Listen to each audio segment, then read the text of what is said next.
Dia menindasku selama 3 tahun di SMA. 10 tahun kemudian, dia menjadi bosku. Larut malam, dia mengunci pintu kantor, matanya memerah dan berkata, "Aku menyukaimu, membuatku bingung." Para hadirin sekalian, pernahkah Anda bertemu kembali dengan orang yang menjadi mimpi buruk masa sekolah Anda? Ironisnya, orang itu kini menjadi atasan besar yang memegang nasib pekerjaan Anda. Kisah hari ini bercerita tentang seorang pemuda miskin yang berjuang mendapatkan pekerjaan impiannya. Tetapi pada hari pertama ia menemukan bahwa direktur utama perusahaan yang berkuasa adalah teman sekelasnya yang menyebalkan di SMA. Pertemuan-pertemuan tak terduga di kantor dan sebuah rahasia besar yang terpendam selama 10 tahun akan segera terungkap. Mari kita simak kisah cinta yang terlambat berikut ini. Aroma sate ayam yang harum menyeruak dari warung nasi uduk langganan di bawah apartemen tua di kawasan Grogol membuatku menelan ludah. Di tanganku, aku memegang surat penerimaan kerja dengan stempel merah terang. Aku, Arion, seorang pemuda berusia 28 tahun, akhirnya memiliki kesempatan untuk mengangkat kepala. Jabatan sebagai ketua tim proyek di grup properti Mentari, sebuah nama besar yang berlokasi di jantung SCBD, bukanlah sesuatu yang mudah didapat. Dengan gaji awal yang fantastis, hari-hari sulit makan mie instan di akhir bulan akhirnya resmi berakhir. Banyu, teman satu kamar kosku, menepuk pundakku keras sambil tertawa terbahak-bahak penuh semangat. Dia dengan gembira berkata, "Nasibmu berubah. Kali ini kau harus mentraktirku gulai katak pedas yang enak." Aku mengangguk setuju dengan murah hati. Hatiku dipenuhi kebanggaan yang tak terlukiskan. Di hari pertama kerja, aku bangun sangat pagi, dengan hati-hati menyetrika setelan jas murah yang kubeli di pasar malam saat baru lulus kuliah. Meskipun kerahnya sudah sedikit usang, secara keseluruhan masih terlihat rapi dan pantas. Aku berdiri di depan cermin kusam, merapikan rambutku, menyemprotkan sedikit parfum murah, lalu dengan percaya diri melangkah keluar dari kamar kos yang sempit. Jalanan Jakarta di pagi hari selalu padat dengan orang dan kendaraan, diselimuti asap knalpot. Suara klakson motor yang memekakan telinga terdengar di seluruh simpang susun Semanggi, tetapi anehnya, hari ini, kebisingan itu sama sekali tidak membuatku merasa terganggu. Aku menyelinapkan motor bebek tuaku melewati kerumunan orang, jantungku berdebar kencang, memikirkan masa depan cerah yang menanti di depan. Memasuki lobi utama gedung perusahaan, aku benar-benar terpesona oleh kemewahan dan kemegahannya. Lantai marmer yang berkilauan memantulkan bayangan para karyawan pria dan wanita yang berpakaian rapi, berjalan tergesa-gesa dengan sikap yang sangat profesional. Aku menarik napas dalam-dalam, meyakinkan diriku bahwa aku telah resmi melangkah ke lingkungan kelas atas di kota ini. Rapat orientasi untuk karyawan baru diadakan di sebuah aula besar di lantai 5. Ruangan yang luas itu diterangi oleh deretan lampu kuning yang hangat dan menenangkan. Aku memilih duduk di baris ketiga, mengeluarkan buku catatan dan pena, dengan saksama mendengarkan kepala Departemen SDM, yang berapi-api bercerita tentang sejarah perkembangan gemilang perusahaan.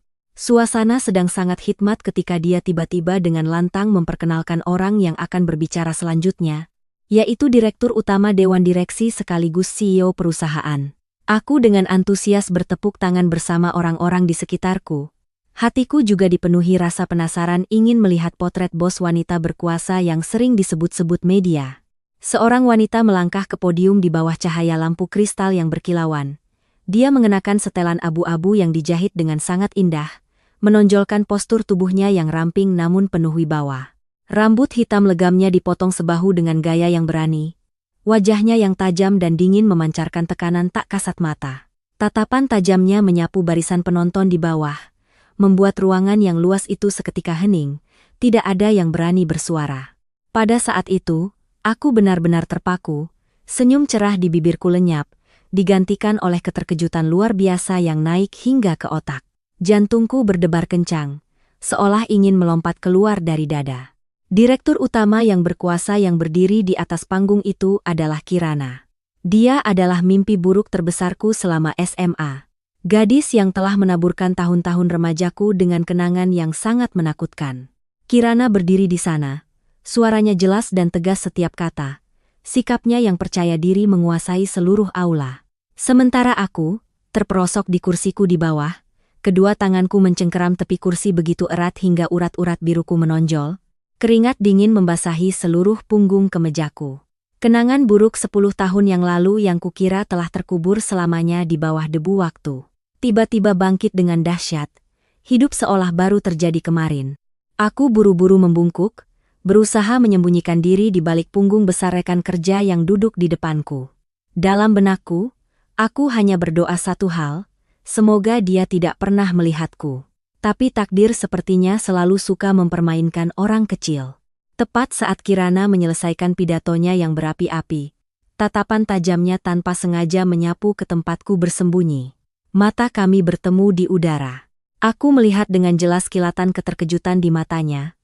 Lalu dengan cepat tatapan itu digantikan oleh senyum setengah bibir yang penuh misteri dan sulit ditebak. Rasa dingin yang menusuk menjalari tulang punggungku. Habislah sudah. Kehidupan kerjaku sepertinya akan diterpa badai mulai dari sini. Aku baru saja berhasil naik ke permukaan. Belum genap sehari menghirup udara segar, sudah ditarik kembali ke jurang yang dalam. Tatapan penuh makna Kirana pagi itu, seperti dosis obat yang sangat kuat, seketika mengaktifkan kembali semua kenangan menyedihkan masa sekolah yang telah susah payah kukubur selama 10 tahun. Kembali ke masa itu, aku hanyalah seorang siswa miskin dari daerah, tubuhku kurus kering karena kurang makan. Setiap hari aku mengayuh sepeda tua berwarna biru berkarat ke sekolah. Seragamku selalu dalam kondisi usang, warnanya pudar seperti bubur. Sering kali sobek di ketiak dan harus dijahit berulang kali oleh ibuku. Rasa rendah diri dan minder selalu terlihat jelas dalam setiap ucapan dan gerak-gerikku yang canggung. Sementara Kirana berasal dari dunia yang sama sekali berbeda. Dia adalah matahari paling cemerlang, paling sombong di SMA bergengsi di Jakarta Selatan. Berasal dari keluarga kaya raya dengan harta miliaran. Setiap hari dia diantar ke sekolah oleh sopir pribadi berseragam hitam dengan mobil mewah yang mengkilap. Pakaian yang dikenakannya selalu bermerek mahal dan rapi, buku-bukunya bersih dan wangi kertas baru. Dia sangat cantik, pintar, tetapi sifatnya sangat angkuh, dihormati dan disegani oleh seluruh jajaran pimpinan sekolah, guru, maupun teman-temannya. Dia hidup seperti seorang pemimpin sejati di lingkungan sekolah. Tetapi gadis angkuh itu memiliki kebiasaan yang sangat aneh dan jahil, yaitu secara khusus menyulitkan siswa lugu dan kecil sepertiku. Aku masih ingat dengan jelas suatu pagi musim gugur yang sejuk di kelas 1 SMA. Saat aku baru saja melangkah masuk ke kelas, Kirana langsung menyerahkan tas kulitnya yang berat ke tanganku dan memerintah dengan nada yang sangat tidak ramah. Dia menyatakan dengan jelas, mulai sekarang, tugasmu adalah membawakan tasku setiap hari. Aku, seorang anak laki-laki yang memiliki harga diri, tetapi sifatku terlalu pemalu dan sabar, hanya bisa menundukkan kepala dan menurut tanpa berani membantah sepatah kata pun. Sejak hari yang menentukan itu, aku resmi menjadi pengikutnya kemanapun dia pergi. Di siang hari yang terik menyengat, dia dengan santai duduk di dalam mobil ber-AC yang sejuk. Sementara aku harus mengayuh sepeda bututku sekuat tenaga di belakang mobilnya agar tidak ketinggalan. Setibanya di gerbang sekolah, aku harus berdesak-desakan di antara kerumunan siswa untuk membelikan roti isi sosis dari gerobak di ujung jalan sesuai permintaannya. Aku harus membeli roti yang masih panas dan baru keluar dari oven. Sosisnya harus diiris tipis, dan yang terpenting, sama sekali tidak boleh ada saus sambal di dalamnya. Jika aku salah membeli, meskipun hanya sedikit, dia akan langsung mencemooh dan dengan dingin memaksaku memakan roti itu di depan banyak orang sampai habis baru melepaskanku. Namun, mimpi buruk terbesarku adalah mata pelajaran kimia. Aku sangat bodoh dalam pelajaran ini. Pikiranku selalu kosong di depan persamaan reaksi. Suatu kali dalam ulangan 15 menit, aku mendapat nilai terendah di kelas. Guru kimia yang galak itu memanggilku berdiri dan mengkritikku di depan seluruh kelas. Alih-alih membiarkanku merenung, Kirana malah berdiri dan mengambil alih hak untuk mendidikku. Dia menggunakan statusnya sebagai ketua kelas untuk memaksaku menyalin seluruh latihan soal kimia yang panjang dan rumit di buku pelajaran sebanyak 10 kali. Malam itu, aku harus begadang di bawah cahaya lampu kuning yang redup, tanganku pegal sampai tidak bisa memegang pena, mataku berat tak tertahankan. Tetapi aku tetap harus berusaha menyelesaikannya tepat waktu untuk diserahkan keesokan paginya. Ketika aku membawa tumpukan kertas salinan yang tebal untuk diserahkan, dia mengambilnya, hanya meliriknya sekilas selama 1 detik, lalu dengan kejam merobeknya dan membuang semuanya ke tempat sampah, disertai dengan kalimat dingin dan tanpa perasaan. Tulisanmu jelek dan banyak coretan, pulang dan salin ulang dari awal untukku. Mendengar kalimat itu, air mataku hampir menetes, tetapi aku harus menggertakkan gigi dan menelannya kembali. Kemarahan membara di dalam nadiku, tetapi aku tidak bisa berbuat apa-apa padanya. Siapa suruh keluarganya begitu berkuasa dan kaya, sementara keluargaku sangat miskin. Puncak penghinaan yang membuatku tak bisa lupa adalah saat hari Valentine di kelas 2 SMA. Maya, seorang teman baik dari kelas sebelah yang diam-diam menyukai sifat luguku, telah lama mengumpulkan keberanian untuk menulis surat cinta berwarna merah muda untukku. Baru saja aku memegang surat itu di tangan, hatiku yang masih remaja belum sempat berdebar. Kirana tiba-tiba muncul entah dari mana. Dia menerjang, merebut surat itu dari tanganku, merobeknya menjadi serpihan kecil, lalu melemparkannya ke udara seperti konfeti di depan puluhan siswa yang berdiri di koridor. Dia mengangkat dagunya tinggi-tinggi, dengan lantang menyatakan di tengah kerumunan dengan wajah penuh tantangan. Anak ini adalah pengikut pribadiku. Aku melarang siapapun mengganggunya. Kerumunan di sekitar serentak bersorak kaget, sementara aku, pada saat itu, hanya ingin mencari lubang di tanah untuk bersembunyi karena malu. Harga diri seorang anak laki-laki yang baru beranjak dewasa dipermainkan secara terbuka olehnya. Sejak saat itu, aku sangat membencinya. Aku yakin sekali bahwa putri dari keluarga kaya itu sangat membenciku, memandang rendah latar belakang miskinku, dan hanya menganggapku sebagai mainan rendahan untuk hiburannya. Kebencian yang mendalam itu menemaniku selama bertahun-tahun hingga dewasa, tanpa sengaja menjadi motivasi kuat bagiku untuk terus maju, bertekad belajar keras untuk keluar dari kemiskinan, keluar dari pandangan rendah, orang-orang kaya yang sombong sepertinya. Selesai rapat orientasi, aku berjalan gontai keluar dari aula, kakiku terasa berat, pikiranku kacau balau seperti benang kusut tanpa ujung. Mimpi untuk mengubah nasib yang baru saja mekar dalam benakku telah dipadamkan secara brutal oleh seember air dingin. Berjalan di sepanjang koridor, aku terus bertanya pada diriku sendiri, apakah dia mengenali anak laki-laki pembawa tasnya dulu? Jawabannya pasti ya. Senyum setengah bibir yang penuh makna dan sindiran tadi adalah bukti paling jelas bahwa dia mengingat wajahku dengan sangat baik. Aku menyeret langkahku kembali ke ruang kerja tim proyek di lantai 8. Menjatuhkan diri ke kursi putar yang empuk. Di sekelilingku, rekan-rekan kerja baru sedang asyik berdiskusi tentang proyek-proyek properti perusahaan yang akan datang. Sementara aku sama sekali tidak mendengarkan. Aku hanya bisa menangkupkan tangan, memejamkan mata dan berdoa, memohon kepada Yang Maha Kuasa agar dia, karena kesibukannya yang luar biasa, melupakan keberadaan seorang karyawan biasa sepertiku. Agar aku bisa bekerja dengan tenang, mencari nafkah untuk membayar utang dan mengirim uang ke kampung untuk menafkahi keluarga. Tetapi harapanku sepertinya diabaikan. Tepat 3 hari setelah aku resmi bekerja, ketika aku bahkan belum hafal semua nama rekan kerja di departemen yang sama, aku menerima pemberitahuan mendesak dari Departemen SDM. Aku dipindahkan dari jabatan ketua tim proyek. Aku menerima surat keputusan untuk dipindahkan ke lantai 30 sebagai asisten khusus. Alasan yang tertulis jelas di dokumen adalah bahwa direktur membutuhkan asisten dengan latar belakang manajemen proyek yang kuat untuk memantau lapangan secara langsung. Dan kebetulan nilai tes logika awalku adalah yang tertinggi di angkatan. Saat memegang surat keputusan itu, aku mendengar dengan jelas bisikan-bisikan penasaran dari rekan-rekan di ruangan. Ada yang menatapku dengan tatapan simpati. Ada juga yang terang-terangan mencibir iri. Bagaimanapun, bagi orang luar, bisa bekerja langsung di sisi direktur utama dianggap sebagai peluang promosi yang sangat besar, jalan pintas menuju kesuksesan. Tetapi hanya aku yang mengerti. Bagiku keputusan ini tidak lain adalah keputusan terburuk yang bernama masa lalu. Aku diam-diam mengemasi sedikit barang-barangku ke dalam sebuah kotak kardus kecil, berjalan lesu menuju lift khusus untuk jajaran manajemen. Lantai 30 adalah area administrasi tertinggi di gedung itu. Tempat ini begitu sunyi dan mewah sehingga membuat orang merasa pusing. Begitu pintu lift logam terbuka, Seorang sekretaris cantik berpakaian rapi sudah berdiri menunggu.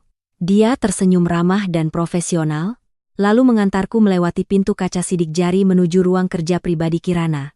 Ruang direktur itu seluas sebuah apartemen. Lantainya dilapisi karpet wol yang lembut membuat langkah kaki tidak bersuara. Perabotannya terbuat dari kayu kenari mahal yang memancarkan aura kekuasaan. Kirana duduk dengan angkuh di belakang meja kerja raksasanya, sibuk membolak-balik tumpukan dokumen tebal.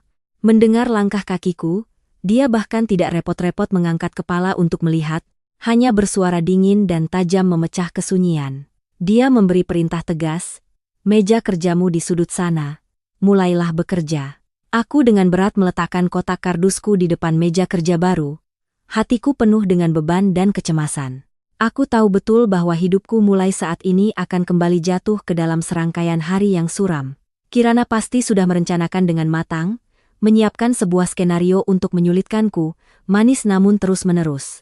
Tahun-tahun pelarianku, usaha belajarku, sia-sia sudah. Aku berdiri tegak, menarik napas dalam-dalam untuk menenangkan diri. Aku berkata dalam hati, "Arion, kau sudah 28 tahun, kau adalah pria dewasa, bukan lagi anak laki-laki lemah dan pemalu seperti dulu. Jangan biarkan dia melakukan apapun yang dia mau lagi. Aku akan menghadapinya dengan tegar. Aku akan menggunakan kemampuanku untuk membuktikan padanya bahwa Arion yang sekarang tidak mudah ditindas lagi." Aku menekan tombol untuk menyalakan komputer, memulai pekerjaan pertamaku. Suasana di ruangan luas itu sangat sunyi. Hanya terdengar suara ketikan keyboard yang teratur. Dengan intuisiku, aku bisa merasakan tatapan tajamnya sesekali melirik ke arahku dari balik layar komputernya. Sebuah permainan baru yang penuh tantangan, antara bos wanita yang angkuh dan karyawan malang telah resmi dimulai. Hari-hari setelah pindah ke lantai 30 benar-benar merupakan rangkaian hari yang sangat berat dan melelahkan bagiku. Jabatan asisten khusus terdengar sangat hebat dan indah. Tetapi sebenarnya itu hanyalah kedok untuk pekerjaan pesuruh kelas atas yang sengaja diciptakan Kirana untuk menyulitkanku. Kirana sepertinya mengesampingkan semua kesenangan pribadinya, mendedikasikan seluruh waktu luangnya untuk menciptakan berbagai cara untuk menekanku secara mental. Setiap pagi, tidak peduli hujan deras, angin kencang, atau panas terik, dia selalu memintaku untuk sudah berada di warung kopi pinggir jalan di bawah gedung tepat pukul 7.00 pagi. Tugasku adalah membelikannya segelas es kopi susu dan membawanya ke mejanya. Tapi ironisnya, bukan kopi mesin atau kopi instan yang praktis, melainkan harus kopi sangrai murni yang diseduh secara manual dengan saringan aluminium tua dengan perbandingan yang ketat. Tepat 2 bagian ekstrak kopi, 1 bagian susu kental manis, dan harus menggunakan es batu kristal. Jika aku tidak sengaja salah takaran sedikit saja, begitu dia menyesapnya, dia akan langsung mengerutkan kening, membuang kopi mahal itu ke pot tanaman di sudut ruangan. Kemudian dia dengan dingin mengangkat dagunya dan memintaku turun lagi untuk membeli gelas yang baru. Aku harus berlari bolak-balik, keringat membasahi punggung kemejaku hanya untuk memuaskan bos wanita yang cerewet dan perfeksionis ini. Pekerjaan kantorku juga tidak lebih baik. Alih-alih membiarkanku berpartisipasi dalam perencanaan atau melakukan pekerjaan profesional yang sesuai dengan kemampuan dan pengalamanku yang telah susah payah kukumpulkan selama bertahun-tahun. Kirana terus-menerus memberiku tumpukan laporan dan dokumen proyek setinggi gunung untuk diperiksa kesalahan ketiknya. Dia memakai kacamata bacanya untuk memeriksa setiap titik, koma, dan kesalahan ketik terkecil dalam dokumen. Suatu kali, sebuah laporan studi kelayakan proyek yang hanya setebal 10 halaman. Dia memaksaku untuk merevisinya 6 hingga 7 kali karena kesalahan format yang sepele. Seringkali aku harus menahan diri untuk tinggal di kantor sampai pukul 11.00 malam, mataku berat tak tertahankan baru diizinkan pulang. Sementara itu, dia dengan santai menenteng tas mahalnya, masuk ke lift dan meninggalkan kantor pada pukul 6.00 sore dengan ringan. Meninggalkanku sendirian, meringkuk memeluk laptop yang menyala terang di ruang direktur yang luas dan kosong. AC bertiup kencang dan dingin. Perutku keroncongan karena lapar. Setiap kali selesai merevisi draft, aku harus dengan hati-hati menyimpan file dalam format standar dan mengirimkannya padanya melalui aplikasi pesan perusahaan. Dan seperti biasa, hanya beberapa menit setelah pesan terbaca, dia akan segera membalas dengan serangkaian komentar yang sangat kritis dan tajam. Dia mengetik singkat, formatnya berantakan. Angka di baris ketiga tidak akurat, kerjakan ulang dari awal untukku. Setiap malam saat pulang kerja larut malam, aku menyeret tubuhku yang lelah ke tempat parkir di basement gedung. Motor bebek tuaku menyala dengan suara batuk-batuk dan mengeluarkan asap. Aku bergabung dengan arus lalu lintas yang sepi di jalanan Jakarta yang sunyi di tengah malam. Ketika aku tiba di kamar kosku di Grogol, Banyu sudah tertidur pulas dan mendengkur di sudut tempat tidur. Aku tidak punya cukup tenaga untuk mandi, aku hanya menjatuhkan diri ke tempat tidur yang keras, tangan dan kakiku lelah tak mau bergerak. Gaji awal 25 juta rupiah sebulan memang angka yang sangat besar. Sebuah impian besar bagi seorang pemuda dari kalangan biasa sepertiku. Uang itu lebih dari cukup untuk membantuku melunasi utang di kampung, membantu keluarga membangun kembali rumah mereka yang reyot. Tetapi usaha yang harus kubayar dengan keringat dan kesabaran benar-benar terlalu besar. Aku berbaring menatap langit-langit yang bernoda, bertanya pada diriku sendiri, berapa lama lagi aku bisa bertahan di bawah tekanan mental yang begitu ketat dari Kirana. Aku merasa sangat tertekan hingga ingin menangis meratapi nasibku yang ironis. Dalam benakku, ratusan kali aku membayangkan skenario. Aku dengan gagah berani melemparkan tumpukan dokumen tebal ke mejanya, berteriak bahwa aku resmi mengundurkan diri, tetapi kenyataan yang sulit selalu menahanku. Aku tidak bisa melakukannya. Aku sangat membutuhkan uang untuk keluargaku. Kemiskinan sejak kecil telah memaksaku untuk menundukkan kepala dan menerima kesabaran, harus menelan kepahitan. Aku memejamkan mata, menggertakkan gigi menahan diri, berjanji pada diri sendiri akan berusaha bertahan di posisi ini, menggunakan gajiku untuk menopang hidup sampai aku menemukan kesempatan baru yang lebih baik, lalu aku akan segera pergi. Salah satu cara tekanan mental paling menyiksa yang Kirana berikan padaku setiap hari adalah saat istirahat makan siang. Alih-alih membiarkanku makan siang dengan bebas, mengobrol, dan bercanda, dengan rekan kerja lain di kantin perusahaan yang ramai, dia menggunakan kekuasaannya sebagai bos besar untuk memerintahku. Dia memaksaku setiap siang untuk membawa bekal makananku ke dalam ruang kerjanya, dan wajib duduk makan semeja dengannya. Suasana saat makan siang itu benar-benar menyesakkan dan tegang hingga membuat orang sulit bernapas. Ruangan luas itu tertutup rapat dan sunyi senyap, hanya terdengar suara AC yang berdengung dan denting sendok dan piring yang beradu pelan. Aku duduk berhadapan dengannya di meja kaca, menundukkan kepala dan buru-buru menghabiskan nasi bungkus seharga 15.000 yang kubeli di warung pinggir jalan. Sementara dia duduk dengan angkuh, di hadapannya ada seporsi makanan khusus yang diantar dari restoran bintang 5. Warnanya disajikan dengan sangat menarik, berisi berbagai macam hidangan lezat. Kirana memiliki kebiasaan makan yang sangat pelan, cara mengunyah dan menelannya sangat santai, memancarkan aura orang yang benar-benar berada. Saat makan, sesekali dia sengaja menghentikan sumpitnya, melirik ke arah makananku yang sederhana dan berminyak. Dia menyeringai sinis selalu melontarkan kata-kata pedas. Kau makan apa itu? Makanan penuh minyak begitu.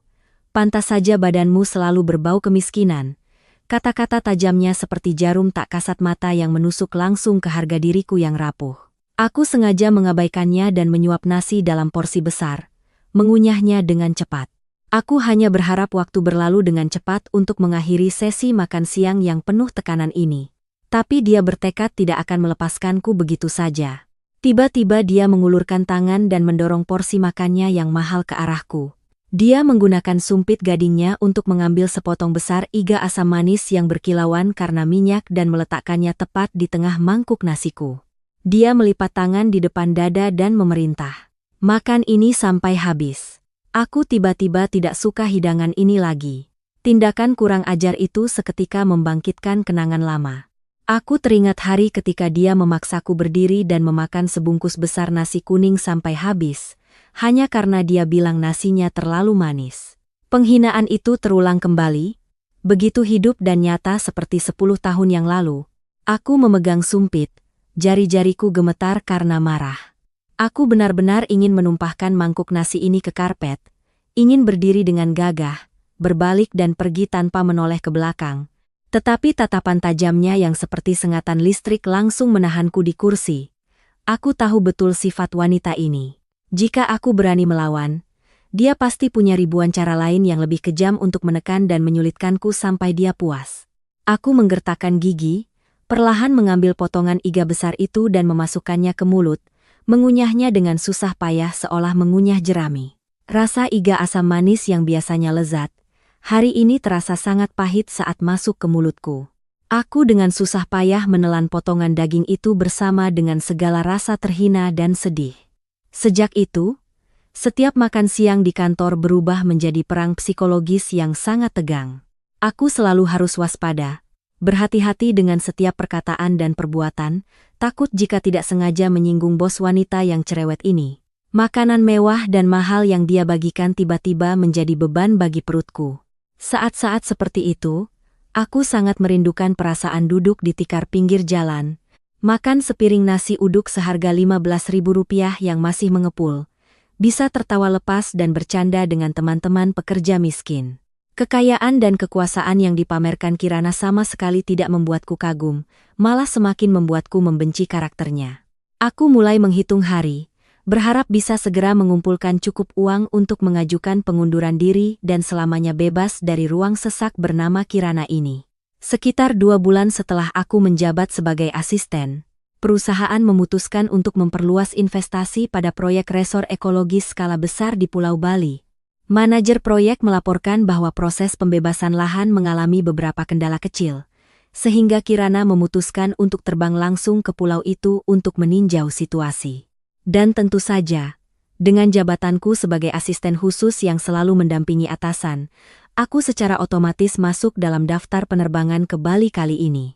Saat menerima pemberitahuan, aku dengan naif berpikir bahwa perjalanan dinas ke Pulau Dewata akan menjadi kesempatan langka bagiku untuk menghirup udara laut, sejenak melarikan diri dari 4 dinding kaca yang menyesakkan di lantai 30. Tapi kenyataan membuktikan bahwa aku terlalu banyak berkhayal. Perjalanan dinas ini sebenarnya hanyalah peningkatan level kerja keras yang Kirana siapkan untukku, mengubahku dari seorang pegawai kantor menjadi seorang kurir dan kuli angkut profesional, tidak lebih. Tepat di Bandara Soekarno-Hatta, sementara Kirana mengenakan gaun sutra desainer yang ringan, topi lebar, dan kacamata hitam bermerek, berjalan anggun seperti model, aku harus terseok-seok di belakangnya. Kedua tanganku dengan susah payah membawa koper besar berisi pakaian bos. Di bahuku tersampir tas ransel berisi laptop, dan setumpuk dokumen proyek yang berat. Tiba di Bali, panas yang menyengat dan terik dari daerah tropis langsung menerpa wajahku begitu keluar dari terminal. Kami langsung menuju lokasi proyek dengan mobil baru yang diatur oleh mitra. Area survei adalah sebidang tanah kosong yang luas. Baru saja diguyur hujan semalam sehingga jalan tanah merah menjadi becek dan licin. Lumpur lengket menempel di sol sepatuku, membuat setiap langkah terasa berat seperti membawa beban. Kirana menggulung celana sutranya, mengenakan sepatu bot karet yang diberikan oleh manajemen proyek. Dia berjalan lurus ke depan untuk memeriksa gambar desain bersama para insinyur. Aku berkeringat deras, tanganku membawa tas laptop, kakiku terhuyung-huyung mengikutinya. Sinar matahari yang terik menyinari kepalaku, membuat kemejaku basah kuyup oleh keringat dan menempel di punggung. Dalam sekejap karena kehilangan fokus, ujung sepatuku menginjak genangan lumpur yang dalam. Keseimbangan tubuhku hilang. Aku terpeleset dan jatuh ke depan. Secara refleks, aku buru-buru memeluk erat tas laptop mahal milik Kirana untuk melindunginya, membiarkan seluruh tubuhku menghantam genangan lumpur merah. Pakaian rapiku langsung ternoda oleh lumpur kotor, siku tanganku lecet dan berdarah. Mendengar suara gaduh di belakangnya, Kirana langsung menoleh. Saat itu aku sedang berjuang untuk bangkit dari genangan lumpur. Penampilanku sangat berantakan dan menyedihkan. Aku dengan ragu-ragu mengangkat mata, bersiap menerima omelan pedas dari bos karena kecerobohanku. Namun, bertentangan dengan dugaanku, Kirana tidak memarahiku. Di balik kacamata hitam yang menutupi separuh wajahnya, aku samar-samar menangkap tatapannya terpaku pada siku tanganku yang berdarah. Tatapan yang biasanya dingin dan tajam itu, dalam sekejap tanpa sengaja memancarkan kilatan kekhawatiran yang aneh.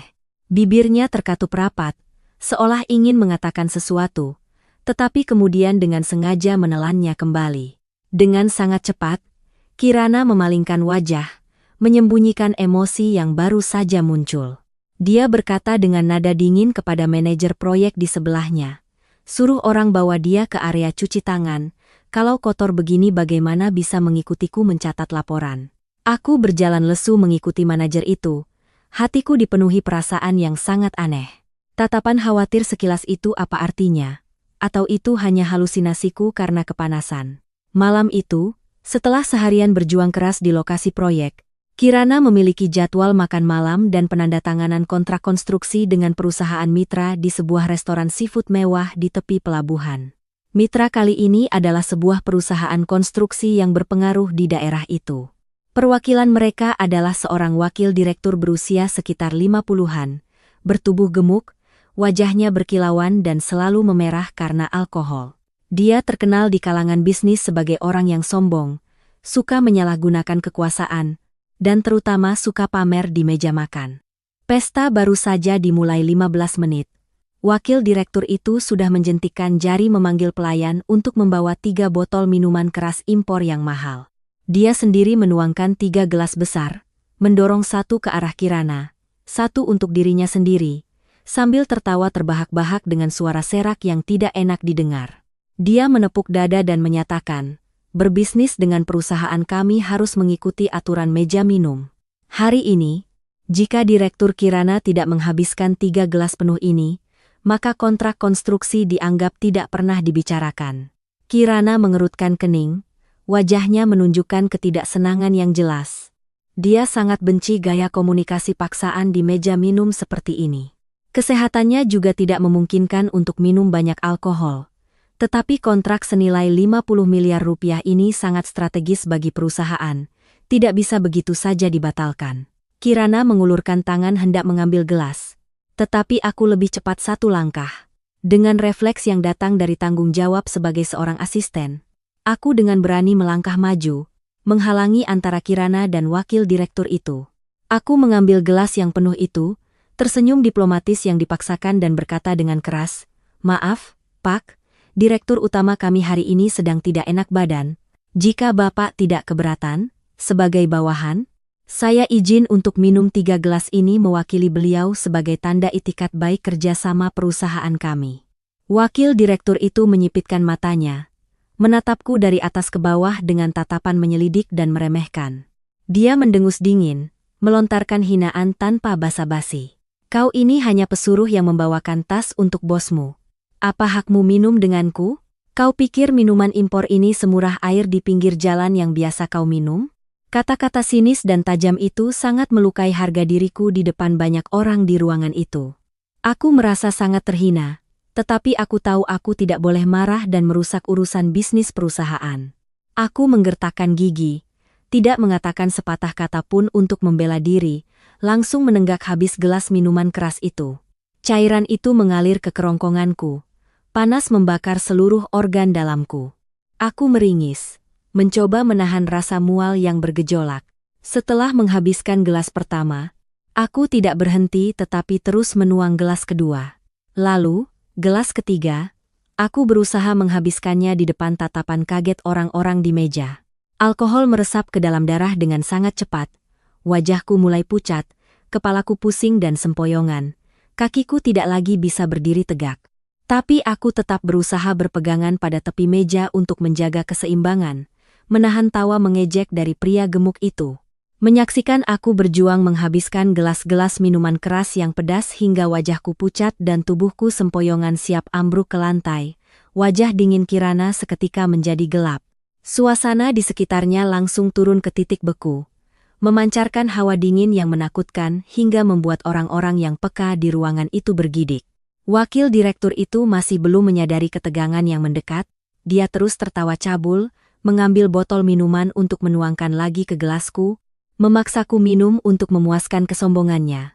Dia berdecak meremehkan, "Toleransi alkohol anak buahmu ini lumayan juga, tapi masih belum cukup, harus minum beberapa gelas lagi, baru aku senang."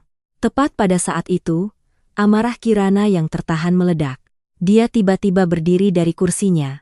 Tangan rampingnya menggebrak meja kaca dengan keras, menciptakan suara yang memekakan telinga di seluruh ruangan tertutup itu. Semua orang terkejut. terdiam tidak berani bersuara. Tanpa memberi kesempatan siapapun untuk bereaksi, Kirana menyambar gelas anggur merah dan membantingnya hingga pecah berkeping-keping di lantai, tatapan tajamnya menyorot lurus ke wajah pria itu. Cara kerja memaksa minum di meja makan tidak mencerminkan kemampuan konstruksi. Grup Mentari membutuhkan mitra yang profesional, bukan orang yang menggunakan alkohol untuk menginjak-injak karyawan saya. Negosiasi berhenti di sini. Kami akan meninjau kembali kontrak ini sampai perusahaan Anda mengirim perwakilan yang tahu cara menghormati mitra.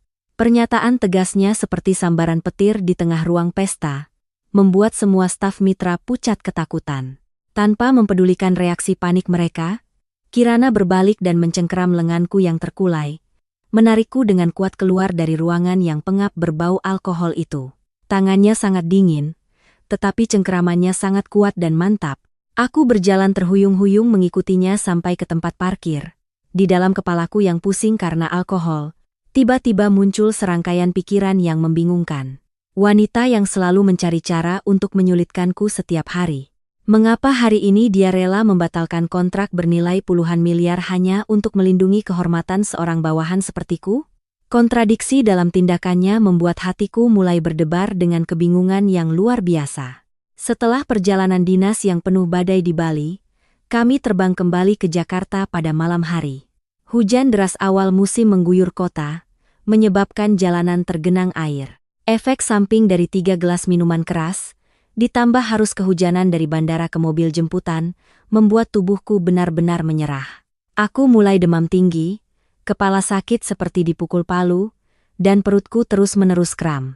Ketika mobil berhenti di depan gang sempit yang tergenang air kotor menuju area kos-kosan kumuhku di Grogol, aku hampir tidak punya tenaga lagi untuk berjalan. Melihatku sempoyongan dan hampir jatuh, Kirana tanpa ragu menyuruh sopir menunggu di ujung gang, sementara dia sendiri menggulung celana dan langsung melangkah ke genangan air hitam. Dia memapahku langkah demi langkah dengan susah payah sampai ke pintu kamar kos. Banyu, teman sekamarku, kebetulan bekerja shift malam dan tidak ada di rumah. Kirana membantuku berbaring di kasur tipis yang keras. Aku dengan lelah memejamkan mata, tenggelam dalam demam dan kelelahan. Dalam demam yang membara, aku merasa tenggorokanku kering dan perih. Aku samar-samar merasa mual terus-menerus karena asam lambung. Dalam mimpi yang tidak jelas, aku samar-samar melihat sosok wanita ramping mengenakan pakaian mahal sedang sibuk di dalam kamar kosku yang sempit seluas 15 meter persegi. Sosok itu dengan hati-hati membuat segelas air lemon hangat dan menyuapiku sedikit demi sedikit. Kemudian aku merasakan handuk lembut yang dibasahi air hangat dengan lembut menyeka butiran keringat di dahiku, membersihkan kotoran di leherku.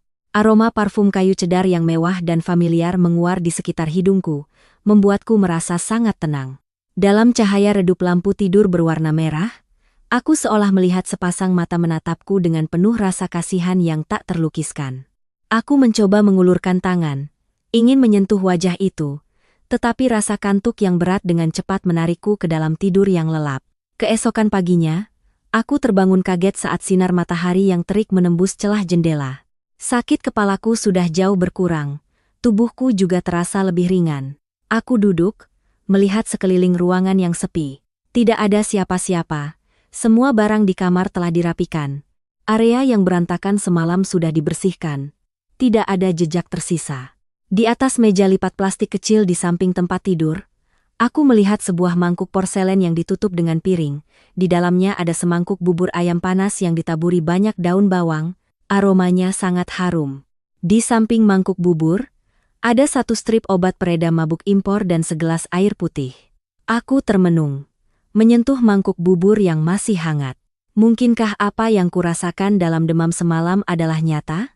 Mungkinkah bos wanita sombong yang angkuh itu benar-benar tinggal di kamar kos kumuh ini begadang semalaman untuk merawat seorang karyawan yang sakit? Pikiran itu baru saja melintas di kepalaku. Aku langsung menggelengkan kepala untuk mengusirnya.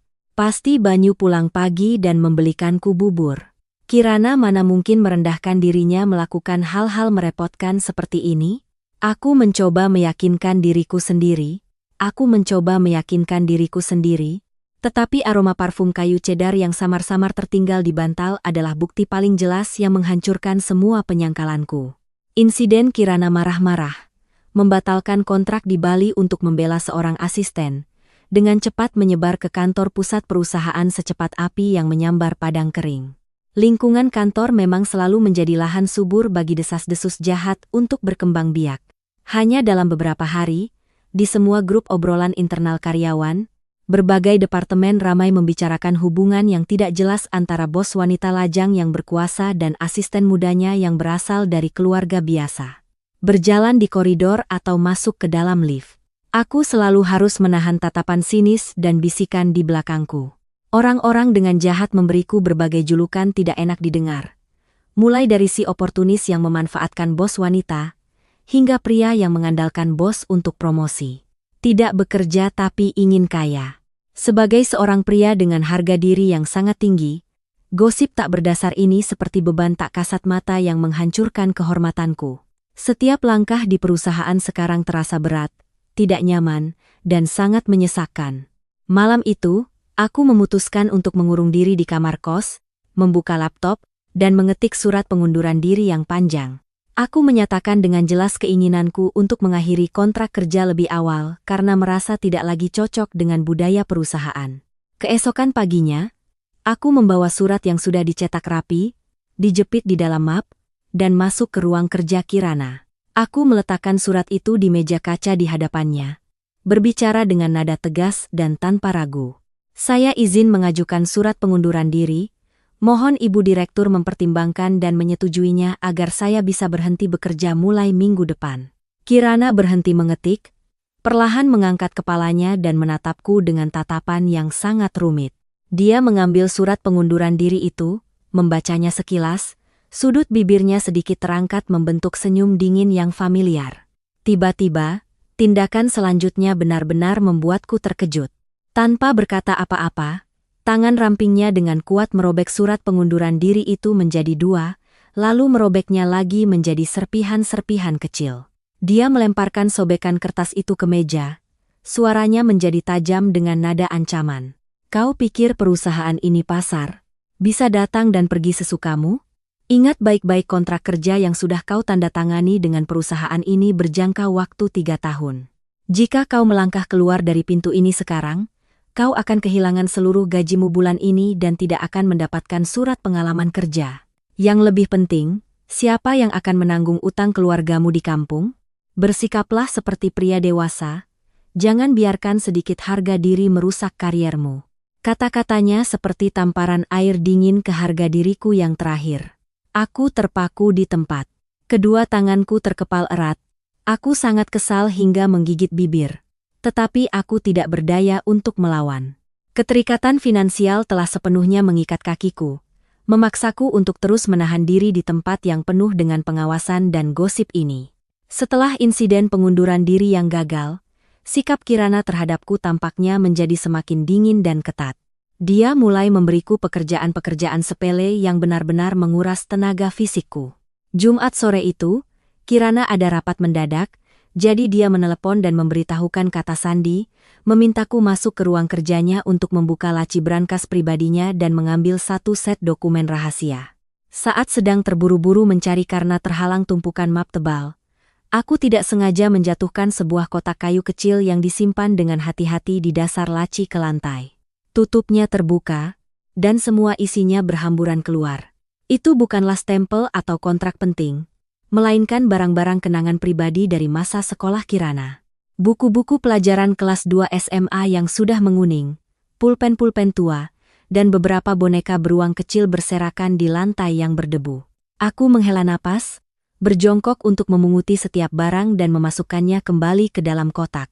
Tiba-tiba mataku terpaku pada sebuah buku catatan kecil dengan sampul merah muda, khas gaya siswi SMA pada masa itu. Buku itu terbuka di tengah karena benturan keras. Sesuatu yang tipis jatuh keluar, tergeletak di lantai.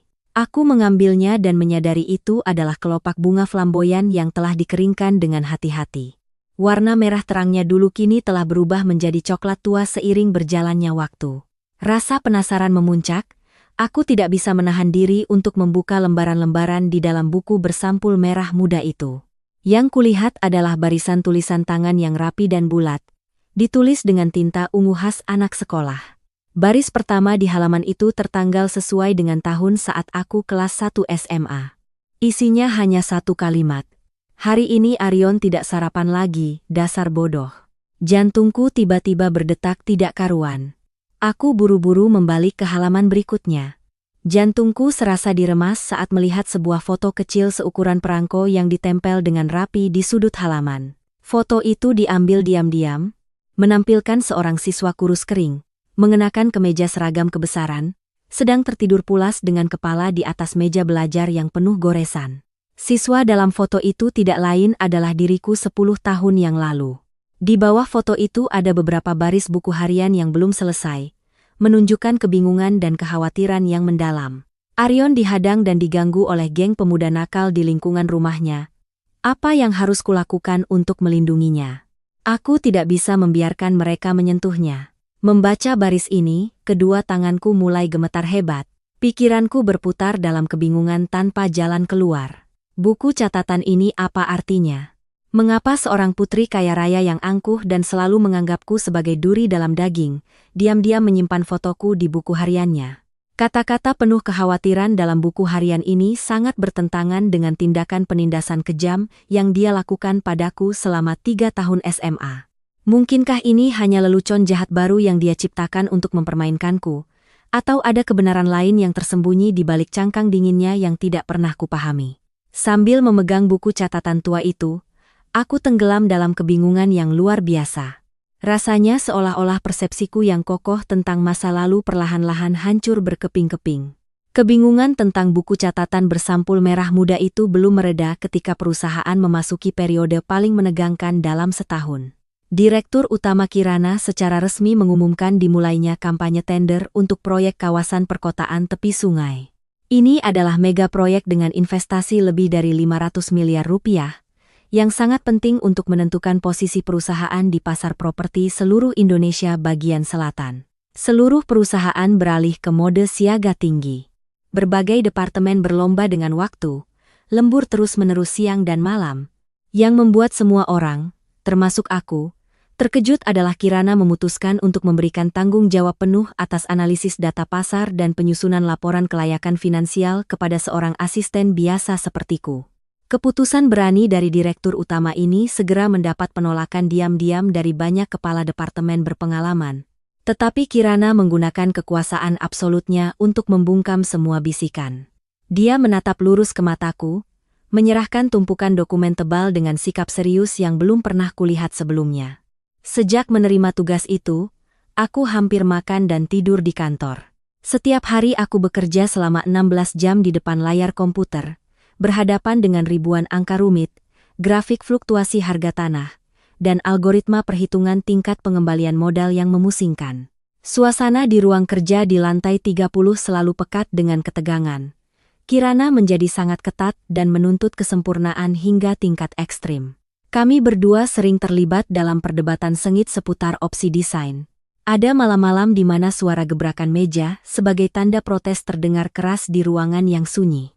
Aku dengan tegas mempertahankan pandanganku untuk meningkatkan area taman hijau demi menciptakan nilai hidup yang otentik bagi penghuni.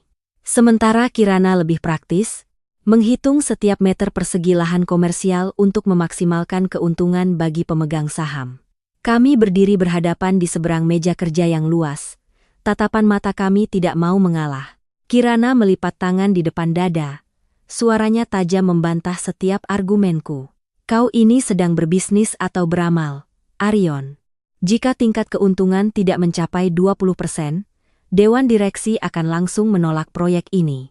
Semua usaha kita akan sia-sia. Aku pun tidak kalah keras, membalas dengan semua semangat seorang profesional. Tapi Bu Direktur, sebuah kawasan perkotaan tanpa ruang hijau akan cepat menjadi blok beton yang menyesakkan di masa depan. Kita harus membangun merek berdasarkan nilai berkelanjutan, bukan bisnis jangka pendek. Pertarungan profesional tanpa kompromi ini terus berlanjut dari hari ke hari. Setiap kali aku menyerahkan draft, dia dengan dingin mencoret banyak kesalahan dengan pena merah, melemparkannya kembali, dan menyuruhku mengerjakannya ulang dari awal. Tekanan besar ditambah dengan kekejaman Kirana menguras habis tenaga dan mentalku. Namun, jauh di lubuk hatiku, Aku perlahan menyadari bahwa dia tidak menggunakan perasaan pribadi untuk menindasku. Setiap kritiknya, meskipun sangat detail dan keras, selalu tepat sasaran pada celah-celah yang sangat serius dalam rencana keuanganku. Dia secara langsung memaksaku untuk menggunakan otakku secara maksimal, mengasah kemampuan berpikir kritisku melalui setiap angka. Meskipun sangat lelah, aku harus mengakui ketajaman dan visi bisnis yang luar biasa dari wanita ini.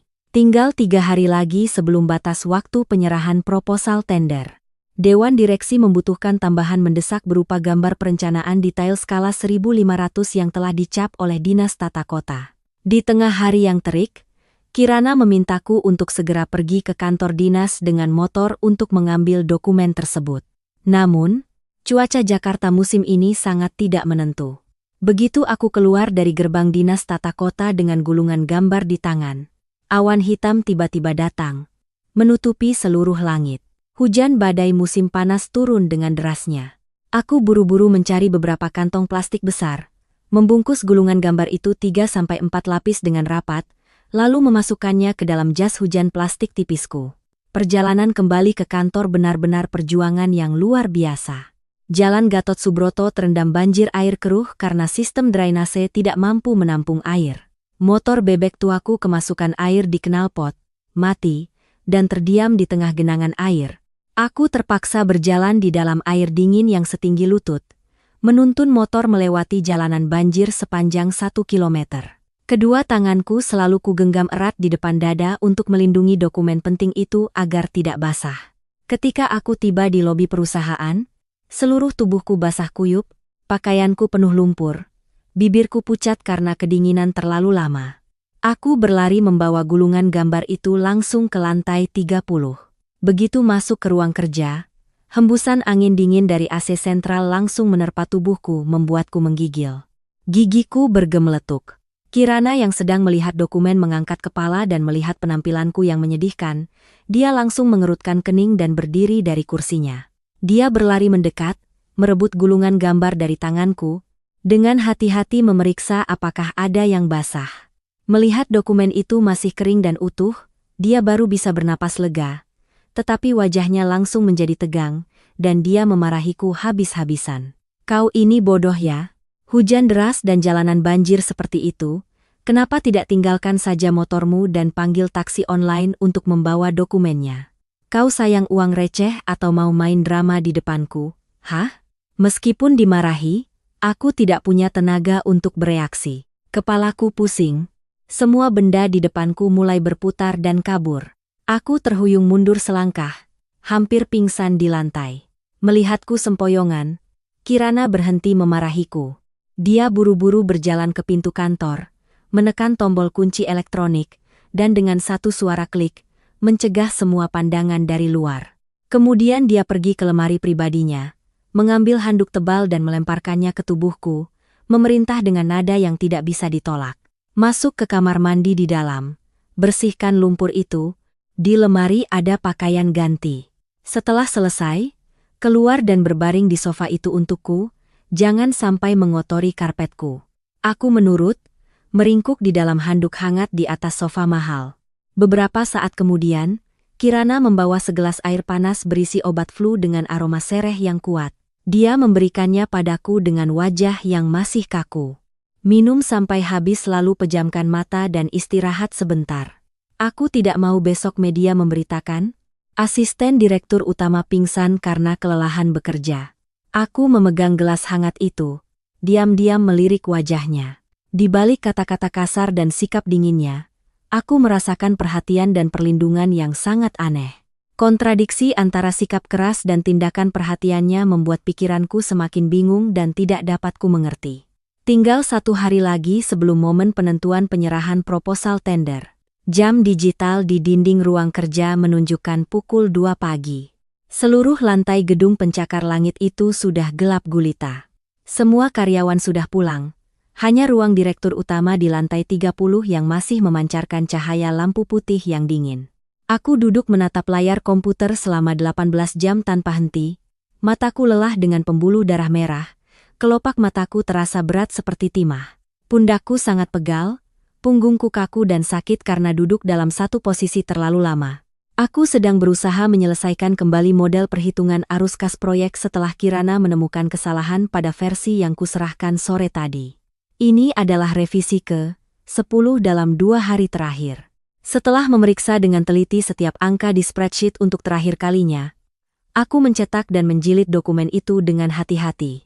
Aku membawa tumpukan dokumen yang masih hangat dari mesin cetak, berjalan dengan langkah berat, menuju meja kerja Kirana.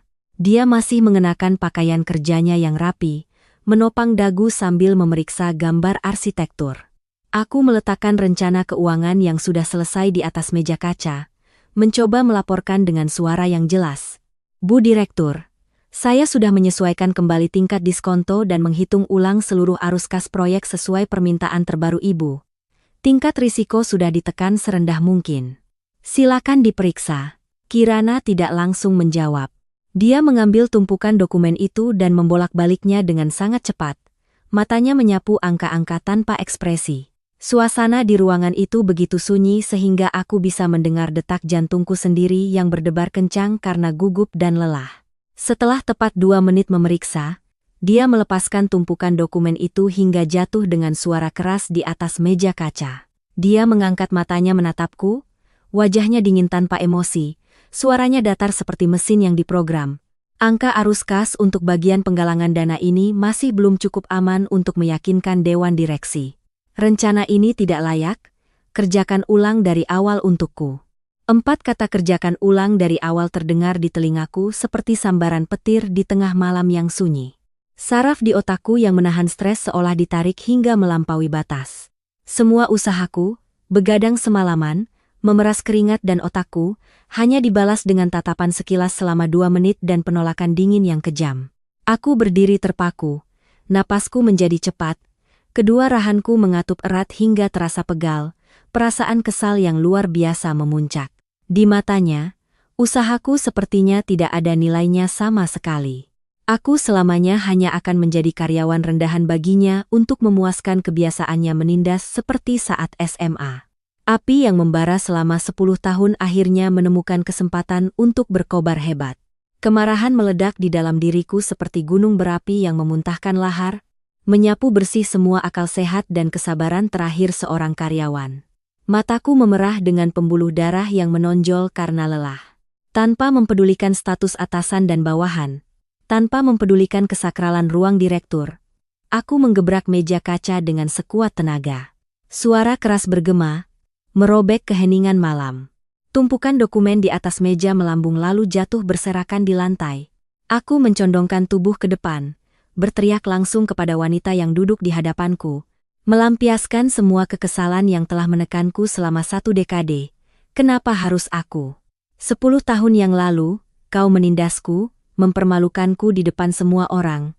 Apa itu belum cukup untuk membuatmu senang? Sekarang kau duduk di atas sebagai bos besar. Kau punya mobil, rumah mewah, kau hidup dalam kemewahan. Sementara aku hanya seorang anak miskin, setiap hari bekerja dengan motor butut, berjuang mencari setiap rupiah untuk bertahan hidup. Kau melihatku menderita seperti ini, kau senang sekali, kan? Apa salahku sampai kau harus menahanku di sini dan menyulitkanku berkali-kali? Kau menyuruhku membawakan tasmu, membelikanmu roti, menyuruhku menyalin hukuman 10 tahun yang lalu. Sekarang kau memaksaku melakukan pekerjaan pesuruh yang melelahkan ini, memaksaku merevisi dokumen sampai aku kelelahan. Sebenarnya kau mau aku hidup seperti apa baru kau berhenti memperhatikanku? Aku berbicara tanpa henti, suaraku serak karena marah, dadaku naik turun dengan napas terengah-engah. Suara kerasku memantul di dinding kaca, menciptakan gema. Suasana di ruang kerja menjadi sangat pengap dan tegang. Hanya terdengar suara hujan yang mulai turun deras di luar. Kata-kata sudah terucap, tidak bisa ditarik kembali. Setelah amarahku reda, aku berdiri terpaku, tanganku terkulai di sisi tubuh. Aku tahu aku telah membuat kesalahan besar. Aku menggunakan kemarahan dan kurangnya pemikiran untuk melawan direktur utama perusahaan. Berbeda dari bayanganku tentang omelan yang menggelegar, Kirana tidak berteriak balik, juga tidak mengangkat telepon untuk memanggil keamanan agar mengusirku seperti kebiasaannya. Dia berdiri terpaku, Bahu kurusnya yang tersembunyi di balik blazer kantor tiba-tiba bergetar hebat. Matanya yang biasanya tajam dan dingin melebar menatapku, seolah baru saja mendengar sesuatu yang sangat mengejutkan dan menyakitkan. Badai yang baru saja kuciptakan menyisakan keheningan yang menakutkan, menyelimuti ruang kerja yang luas. Hujan deras di luar semakin menjadi-jadi, menghantam jendela kaca raksasa, menciptakan suara gemuruh yang terus-menerus. Kemarahan yang memuncak tadi dengan cepat surut, digantikan oleh kecemasan yang samar dan rasa penyesalan yang perlahan muncul di dadaku. Aku mundur selangkah, napasku masih berat dan terengah-engah. Mataku menatap kosong pada lembaran-lembaran dokumen yang berserakan.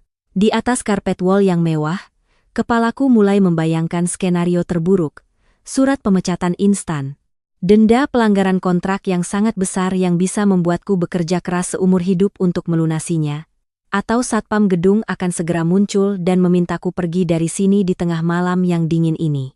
Tapi bertentangan dengan semua prediksiku, Kirana tetap berdiri diam dengan aneh. Dia tidak menyentuh telepon di mejanya untuk memanggil keamanan, juga tidak menggunakan wewenangnya sebagai direktur utama untuk melontarkan omelan pedas, seperti yang biasa dia lakukan setiap kali aku membuat kesalahan.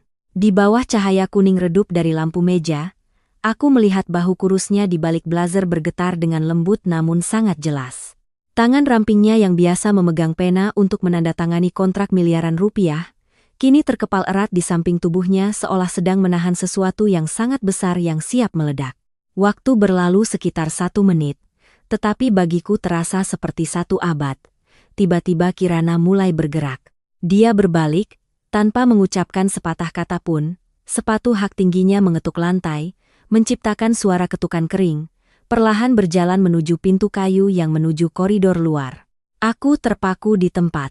Jantungku berdebar kencang.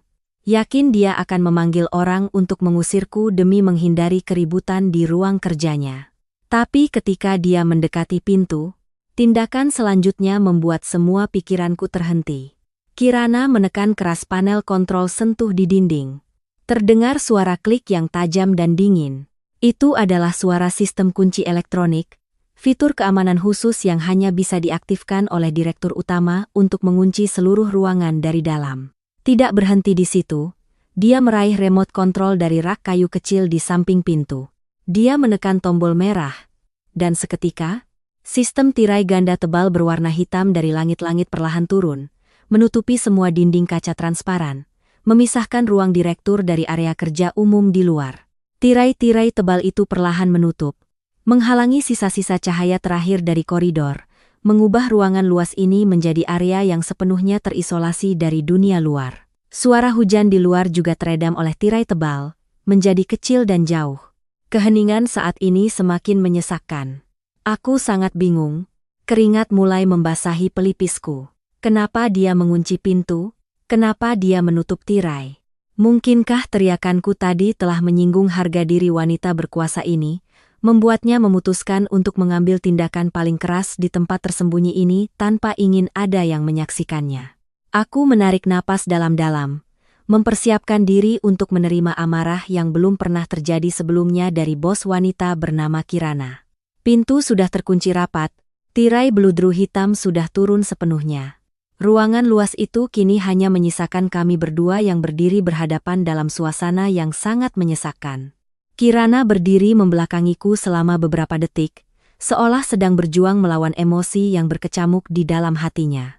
Lalu dia berbalik, dan saat wajahnya terkena cahaya redup dari lampu meja, aku benar-benar terkejut hingga kehilangan kewaspadaan. Topeng seorang direktur utama yang berkuasa, dingin, dan tegas yang biasa ku kenal telah runtuh total. Matanya yang tajam yang selalu membuat orang lain segan, kini merah dan bengkak, penuh dengan air mata. Tetesan air mata panas terus mengalir dari sudut matanya, membasahi pipinya yang pucat, melunturkan riasannya, meninggalkan jejak maskara hitam di sepanjang dagunya, membuatnya terlihat sangat menyedihkan. Kesombongan dan sikap dingin yang tak tersentuh yang selalu kutakuti telah lenyap, digantikan oleh penampilan seorang wanita yang sangat rapuh, terluka, dan penuh dengan beban yang terpendam hingga batasnya. Kirana tidak lagi diam, dia melangkah cepat ke arahku. Suara hak sepatunya yang tajam mengetuk lantai berulang kali, seperti genderang perang yang menandakan sebuah kebenaran akan terungkap. Aku panik dan mundur secara refleks, tetapi seruas apapun ruangan ini, ada batasnya. Punggungku dengan cepat menabrak tepi meja kerja dari kayu ek yang keras. Tidak ada jalan untuk mundur lagi. Kirana mendekat dan memojokkanku di sudut meja. Jarak antara kami sekarang begitu dekat sehingga aku bisa mencium dengan jelas aroma parfum kayu cedar yang familiar bercampur dengan udara tegang dan bau air mata. Dia mengangkat wajahnya yang basah oleh air mata, menatap lurus ke mataku, bibir tipisnya bergetar tak terkendali. Kedua tangan dinginnya tiba-tiba terangkat dan mencengkeram kerah kemejaku. Meremasnya begitu kuat hingga kainnya kusut. Dia tidak membentakku seperti yang kubayangkan. Sebaliknya, sebuah isakan pilu terdengar, merobek gendang telingaku, merobek keheningan ruangan yang terkunci. Dia terisak-isak, suaranya serak dan penuh dengan kesedihan yang tak terlukiskan. Kau pikir aku senang? Kau pikir aku bahagia melihatmu harus berjuang keras di luar sana? Suara Kirana terdengar, bukan lagi nada perintah yang tegas atau cemoohan seperti biasanya, melainkan isak tangis yang luar biasa. Sebuah teguran penuh kepedihan dari lubuk hatinya. Dia menangis sambil menarik kemejaku, matanya yang merah terpaku pada wajahku yang terpana. Bertahun-tahun aku berjuang membangun semua ini. Aku menggunakan kekuasaanku untuk menahanmu bekerja di sini. Kau benar-benar berpikir semua itu hanya karena aku ingin melanjutkan permainan kekanak-kanakan yang bodoh itu? Tetesan air mata panasnya jatuh ke punggung tanganku yang terkulai. Melihat wanita baja yang setiap hari berdiri di puncak kejayaan. Kini menangis tersedu-sedu, bersandar padaku seperti orang yang baru saja mengalami ketidakadilan yang luar biasa. Pikiranku benar-benar kosong. Semua akal sehat dan amarahku tadi lenyap entah kemana. Aku hanya bisa berdiri terpaku, menatapnya, tidak tahu harus bereaksi atau melakukan apapun untuk menghadapi kehancuran yang mengerikan ini. Hujan yang mengguyur di luar jendela sepertinya semakin deras, berpadu dengan isak tangis Kirana, menciptakan musik latar yang penuh emosi untuk malam yang menentukan ini. Kirana masih mencengkeram kemejaku, air mata berlinang, mengerahkan sisa tenaganya untuk berbicara dalam kesedihan yang mendalam, mengungkap semua rahasia yang telah disimpannya di lubuk hatinya selama 1 dekade. Kau itu bodoh, Arion. Kau benar-benar orang paling bodoh dan tidak peka di dunia ini. Kau benar-benar berpikir dulu aku menindasmu, menginjak-injak harga dirimu? Dia menarik napas dalam-dalam, suaranya bergetar tetapi setiap kata begitu jelas, menghancurkan semua keyakinanku tentang masa lalu. Kau tahu kenapa aku menyuruhmu membeli roti isi sosis setiap pagi? Karena aku tahu persis, keadaan keluargamu sulit. Setiap pagi kau tidak sarapan ke sekolah untuk menabung setiap rupiah demi membayar uang sekolah membantu ibumu. Aku ingin membelikanmu makan, tetapi dengan sifatmu yang sangat tinggi harga dirinya itu, kau tidak akan pernah mau menerima bantuan dari seorang putri orang kaya. Jadi aku harus menciptakan permainan perintah itu, hanya untuk memaksamu memakan roti yang sengaja kusisakan. Dan soal membawakan tas dan mengikutiku kemana-mana, kau ingat geng pemuda nakal yang sering mengganggu di warnet dekat rumahmu? Mereka mengincarmu, ingin menghadang dan memalakmu. Aku harus menggunakan statusku sebagai putri orang berkuasa untuk melindungimu, memaksamu pergi bersamaku. Setiap hari geng itu melihatmu dilindungi olehku, jadi mereka tidak berani menyentuh sehelai rambut pun darimu. Kata-kata yang diucapkannya seperti guntur yang menggelegar di telingaku. Masa lalu yang kelam dan tidak menyenangkan yang selalu kubawa, tiba-tiba terbalik total, mengungkap kebenaran yang sangat mengejutkan dan menyakitkan. Kirana terus berbicara, napasnya terengah-engah, matanya penuh kesedihan. Kau menyalahkanku karena merobek surat cinta merah muda dari anak kelas sebelah itu, ya? Aku merobeknya di depan banyak orang karena aku cemburu. Aku cemburu setengah mati melihat gadis lain berani menulis surat cinta untukmu. Dan sekarang, kau pikir aku memaksamu menjadi asisten, menyuruhmu merevisi laporan berulang kali sampai kelelahan hanya untuk menyulitkanmu.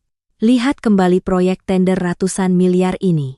Jika aku tidak menggunakan keketatan yang paling ekstrim untuk secara pribadi melatihmu, memaksamu mengeluarkan kemampuan analisismu secara maksimal, lalu dengan dasar apa? Seorang karyawan lugu dan penurut sepertimu bisa bertahan, dan memiliki suara di dunia bisnis yang penuh dengan persaingan sengit ini. Kirana melepaskan tangannya dari kemejaku, mundur setengah langkah, seluruh tubuhnya gemetar seperti daun kering di tengah badai. Dia mengangkat tangannya untuk menyeka air mata asin di pipinya, mengangkat matanya yang merah menatap dalam ke mataku, mengucapkan sebuah pengakuan, membawa seluruh perasaan dan masa remajanya. Kau tahu aku telah meminta orang mencarimu di seluruh Jakarta yang luas ini selama 10 tahun. Sejak hari kau diam-diam pindah rumah setelah acara kelulusan tanpa meninggalkan jejak. Aku hidup dalam penyesalan dan siksaan yang luar biasa. Aku menyukaimu. Aku sayang padamu sejak kita berumur 16 tahun. Dasar bodoh. Pengakuan cinta yang terlambat di tengah malam badai, tanpa mawar, tanpa lilin romantis, hanya ada air mata, kepedihan, dan curahan hati yang dalam dari sebuah cinta sepihak yang sunyi. Jantungku serasa diremas oleh tangan tak kasat mata hingga sesak. Semua tuduhan, semua prasangka tentang seorang manajer wanita yang sombong dan sulit, seketika hancur berkeping-keping, lenyap ke dalam kehampaan, digantikan oleh keterkejutan dan pemahaman yang mendalam yang membanjiri nadiku. Kebenaran yang baru saja terungkap benar-benar di luar imajinasiku sebagai seseorang yang selalu memiliki rasa minder. Arion, kau benar-benar pria paling tidak peka dan picik di dunia. Kata-kata untuk menyalahkan diri sendiri bergema di kepalaku. Selama 10 tahun, aku membawa dendam, berjuang untuk membuktikan diriku tidak lebih rendah dari seorang wanita. Ternyata, wanita itulah yang diam-diam melindungiku dengan cara-cara paling canggung dan kekanak-kanakan di masa muda. Dialah yang menyembunyikan cinta yang dalam, sabar menunggu, membukakan jalan, dan secara pribadi mengasahku menjadi seseorang yang memiliki kemampuan yang kokoh di tengah dunia bisnis yang keras ini. Aku berdiri diam, mataku terpaku pada wajah Kirana yang basah oleh air mata. Lapisan pertahanan terakhirku, harga diri semu seseorang yang pernah hidup dalam kemiskinan, secara resmi runtuh total di hadapan cinta yang luar biasa dan pengorbanan diam-diam darinya. Aku melihat bahu kurusnya yang gemetar karena kedinginan dan terlalu banyak menangis, melihat kelelahan yang tersembunyi di bawah kantung mata direktur utama yang selalu harus menanggung beban sebuah perusahaan besar. Gelombang emosi yang hangat dan kuat yang belum pernah kurasakan sebelumnya melonjak dari lubuk hatiku, menyebar ke seluruh tubuhku, tanpa perlu penjelasan atau pembelaan lebih lanjut. Aku melangkah maju, dengan tegas merentangkan kedua lenganku yang kuat, menarik bahu ramping Kirana yang gemetar ke dalam pelukanku. Aku memeluknya begitu erat, seolah ingin membawa seluruh wanita ini ke dalam diriku, untuk menebus kekosongan selama 10 tahun perpisahan. Kirana sedikit terkejut, tubuhnya menegang sejenak karena tindakanku yang tiba-tiba. Tetapi kemudian, kehangatan yang familiar dan pelukan yang kokoh dariku meruntuhkan pertahanan terakhirnya. Kirana menyandarkan kepalanya di bahuku, tangan rampingnya dengan ragu-ragu melingkari punggungku, isak tangisnya pecah, menumpahkan air mata yang membawa kelegaan. Maafkan aku, kalimat yang terlambat dan tulus itu keluar dari tenggorokanku yang kering.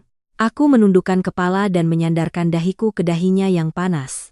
Aroma parfum kayu cedar yang mewah bercampur dengan rasa asin air mata merangsang semua inderaku. Tanpa memberinya waktu untuk bereaksi lebih lanjut, aku memiringkan kepala dan menempelkan bibirku ke bibirnya yang gemetar dan dingin. Ciuman pertama terasa ragu-ragu.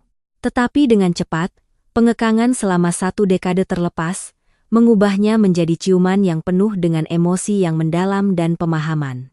Semua kesalahpahaman, semua kepahitan, semua batasan status sosial dan kekayaan, terhapus sepenuhnya saat bibir kami bertemu. Di luar, petir menyambar di langit hitam pekat, hujan masih turun deras tanpa henti di kota Jakarta. Tetapi di dalam ruang kerja yang terkunci di lantai 30 ini, hanya tersisa pemahaman dua hati yang telah melalui banyak rintangan, dan akhirnya menemukan pelabuhan damai yang sesungguhnya. 5 bulan setelah malam badai yang penuh air mata dan pemahaman itu, di ruang kerja di lantai 30 itu, semua dalam hidupku telah berbelok ke halaman yang sama sekali baru, lebih cerah dan lebih cemerlang dari semua harapan yang pernah kubayangkan. Proyek kawasan perkotaan tepi sungai, sebuah tujuan penting grup Mentari, telah sukses besar. Rencana keuangan dan analisis risiko yang kuselesaikan di bawah bimbingan ketat Kirana selama malam-malam tanpa tidur telah sepenuhnya meyakinkan para mitra dan dewan direksi. Pada hari pengumuman pemenang tender, aku dengan bangga mengenakan setelan jas pesanan, melangkah ke podium kehormatan, menerima surat keputusan pengangkatan resmi sebagai wakil direktur proyek. Aku telah menggunakan kemampuanku, keringat, dan otakku untuk mematahkan semua gosip tak berdasar, membuktikan kepada seluruh perusahaan bahwa aku bukanlah orang yang mengandalkan atasan untuk promosi. Ketika aku sudah berdiri kokoh di atas kakiku sendiri, memiliki posisi yang setara dan dihormati oleh semua orang, aku memutuskan untuk tidak menyembunyikan perasaanku lagi. Aku secara terbuka menggandeng tangan direktur utama yang berkuasa, Kirana, berjalan di sepanjang koridor perusahaan, tanpa mempedulikan tatapan kaget dan heran dari banyak karyawan. Gosip tentang hubungan kami sebelumnya telah digantikan oleh cerita-cerita penuh kekaguman tentang cinta yang bertahan selama 1 dekade, melewati berbagai tantangan dan prasangka. Kirana tidak lagi memasang wajah dingin atau kesal setiap kali melihatku. Senyumnya sekarang berseri-seri, hangat, dan selalu dipenuhi dengan tatapan lembut yang ditujukan khusus untuk pria yang pernah salah paham padanya selama 10 tahun. Hari ini adalah akhir pekan yang cerah dan indah di bulan Desember. Sebuah resor ekologis mewah di pinggiran kota dihias dengan indah dengan puluhan ribu mawar putih yang menebarkan aroma harum. Seluruh karyawan grup Mentari, dari manajer tingkat atas hingga petugas kebersihan, berkumpul dengan gembira di sini diiringi alunan musik orkestra yang merdu. Aku berdiri di atas altar bunga, mengenakan setelan putih yang elegan, tersenyum menatap wanita tercantik di dunia yang mengenakan gaun pengantin berkilauan, perlahan berjalan ke arahku. Ketika aku mengulurkan tangan untuk menyambut tangannya yang lembut, tepuk tangan meriah dan sorak-sorai ucapan selamat terdengar tanpa henti dari kerumunan di bawah. Kirana menatapku. Matanya yang jernih berkilau dengan kebahagiaan yang sempurna, tersenyum lembut dan berbisik, "Akhirnya kau tidak bisa lari dariku, dasar bodoh." Aku menggenggam tangannya erat, membalas dengan senyum puas dari lubuk hatiku. Kisah cinta yang berawal dari perhatian canggung di masa sekolah, melewati berbagai tantangan, kesalahpahaman, dan perpisahan, akhirnya berbuah manis. Karyawan biasa itu kini dengan percaya diri berdiri di samping wanita hebat pujaannya. Secara resmi membawanya pulang ke rumah, membuka babak baru yang penuh cahaya dan kebahagiaan untuk menebus semua kesalahpahaman selama 10 tahun masa muda yang telah berlalu. Menutup kisah cinta yang penuh liku-liku dan kejutan dari Arion dan Kirana. Tentu saja di dalam diri kita masing-masing tersisa perasaan yang sangat istimewa. Hadirin sekalian, mungkin melalui cerita ini, kita menyadari bahwa apa yang terlihat di depan mata terkadang tidak mencerminkan seluruh kebenaran yang tersembunyi di dalam diri seseorang. Sebuah cangkang yang dingin, tindakan yang tampaknya keras atau tidak masuk akal, terkadang adalah cara paling kikuk untuk menyembunyikan perhatian yang mendalam dan cinta diam-diam yang tak terbatas. Pelajaran terbesar yang bisa kita ambil adalah pemahaman dan kelapangan dada dalam hidup. Kita seringkali mudah membawa prasangka dan dendam dari masa lalu untuk menilai seseorang di masa sekarang, tanpa menyadari bahwa waktu dan perasaan manusia memiliki logika tersendiri. Alih-alih terburu-buru menyimpulkan atau menyimpan kebencian di dalam hati, cobalah untuk memperluas sudut pandang dan saling memberi kesempatan untuk mendengarkan, untuk melihat hal-hal yang belum pernah terucap. Selain itu, cerita ini juga mengingatkan kita tentang nilai usaha.